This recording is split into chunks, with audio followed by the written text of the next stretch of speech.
Hello dear student, स्वागत है आपका फिर से अपने यूट्यूब चैनल पे। आज हम जो स्टार्ट कर रहे हैं ये आपको एंशियंट हिस्ट्री का आज हम स्टार्ट करें। ये बिहार एसएससी के लिए आपको ये सीरीज चल रहा है, जिसमें टॉपिक आज का होगा हम लोग का क्वेश्चन, जिसमें प्रोटो हिस्ट्री हम लोग पढ़ चुके थे। यहाँ से स्टार्ट होता है ऐतिहासिक काल यानी हिस्टोरिकल पीरियड।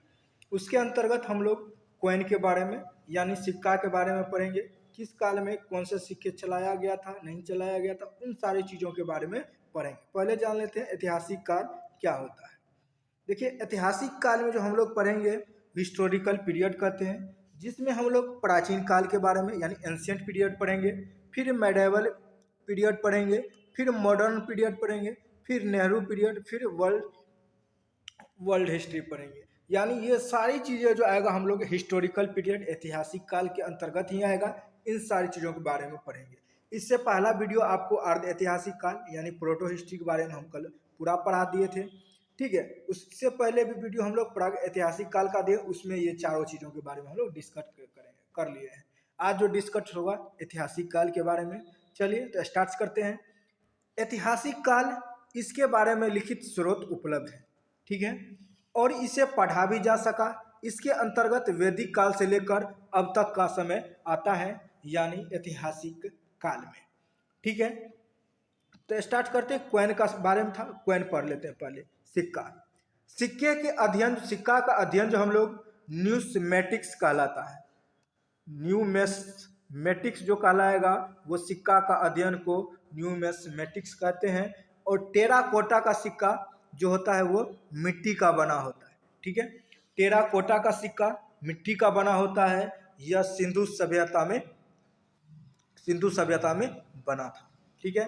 मौर्य काल के समय आहत या पंचमार्क सिक्के का प्रयोग होता था, ठीक है। आहत सिक्के का पर लिखावट नहीं होती थी, केवल चित्र बने होते थे। यह पहला धातु सिक्का था, वो आपको मौर्य काल ने चलाया था, ठीक है। नेक्स्ट हम लोग का पन चांदी के सिक्के थे जो मौर्य काल में प्रचलित थे। चांदी का सिक्का वो आपको मौर्य काल में प्रचलित थे। सीसा का सिक्का सातवाहन काल में प्रचलित था, ठीक है। सीसा का सिक्का आपको सातवाहन काल में प्रचलित था। पहली बार सोने का सिक्का जो है यूनानी शासकों द्वारा प्रचलित किया गया। उसके बाद शुद्ध सोने का सिक्का कुषाण शासकों द्वारा प्रचलित किया गया। आपको क्वेश्चन ये भी आता है, शुद्ध सोने का सिक्का किसके शासन काल में हुआ था, यानी कुषाण शासकों द्वारा प्रचलित किया गया था। सर्वाधिक मात्रा में और सबसे अधिक अशुद्ध सोने का सिक्का किस काल में चला था, वो चला था आपको गुप्त काल में चला था सर्वाधिक अशुद्ध सोने का सिक्का।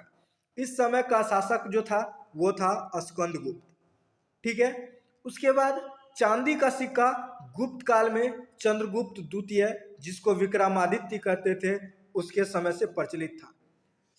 चांदी का सिक्का गुप्त काल में आपको प्रचलित था। उस समय जो शासक जो थे विक्रमादित्य, जिसको चंद्रगुप्त द्वितीय कहते हैं, ठीक है।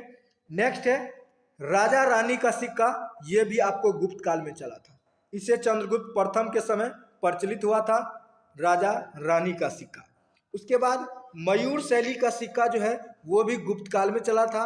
और कौन थे उसमें, समुद्र गुप्त के समय में प्रयोग किया गया था मयूर शैली का सिक्का, ठीक है। इस सिक्के का सर्वाधिक प्रचलन गुप्त काल में हुआ था। कौड़ी का प्रयोग भी गुप्त काल में ही हुआ था, ठीक है। चमड़े का सिक्का हुमायूं के शासन काल में शिहाबुद्दीन ने प्रारंभ करवाया था। चमड़े का सिक्का, चांदी के रुपये का प्रारंभ शेरशाह सूरी ने किया था और तांबे के दाम का प्रारंभ शेरशाह सूरी ने किया था। सोने की असरफी का आरंभ जो है वो भी आपको शेरशाह सूरी ने किया था। सोने की असरफी का प्रारंभ शेरशाह सूरी ने किया था। ये वीडियो आपको यहीं तक था। मिलते हैं फिर से नेक्स्ट वीडियो में, तब तक के लिए thank you so much for watching.